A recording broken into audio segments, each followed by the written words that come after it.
Mike, probably one of the toughest jobs with the Lions, at least, over the past maybe 10 years, besides being head coach, has been being offensive coordinator. Yeah. And you're really darned if you do and darned if you don't. I mean, you look at last year as an example.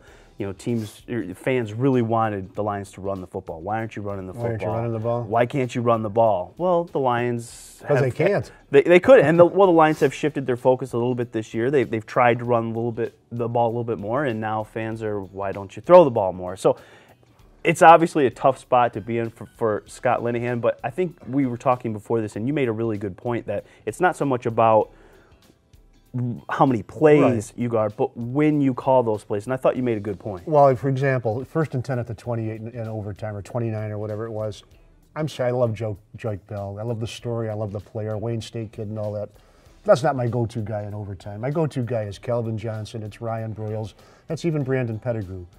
And I want Matthew Stafford the ball in his hand to throw it to those guys. I don't want to. I thought Linehan got cautious at that point. I thought he was going to settle for the field goal if he couldn't break a run. You're not going to break a run right at that point, just the way it is. So no, I can quibble, in fact, disagree with certain play calling. I really can.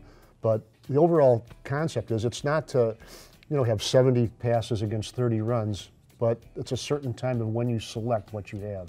And I thought, I disagree with you, one, about the overtime part of it. We talked about this at practice yesterday. We were having a little discussion about would you have kicked it on 3rd down, or did they get conservative? And I look at that conservative approach and I say, the series before, you had thrown it to Brandon Pettigrew and he had fumbled. Right. You're in field goal range. You've got one of the best kickers in the NFL. 47 isn't easy, but I think we could probably both agree that he's going to make that more than he's going to miss that. I thought he was going to make it, yeah. I don't mind the play calling there. You're at the hash he likes. You're in field goal range. Why risk a fumble to get 5, 6, 7 more yards, or throw it and get sacked and out of that? But Joik Bell fumbled against the Bears too, so he can fumble also. He can, but I think you tell him, put 2 hands around the ball, try to get what you can get to a good hash and kick it. So I don't mind the conservative play call. Yesterday, or last week, 441 yards passing, 106 yards rushing. I thought that was really great balance. Had the first rushing touchdown against the Texans, had 2 of them actually. I thought Scott Linehan called a pretty good game last week. Don't die on me there. I can see it coming. But here's just the thing, though. I originally said, it was okay to kick on 3rd down. After thinking it over, and look, Linehan doesn't have 9 days to think it over either, or Jim Schwartz, who really makes the call on that.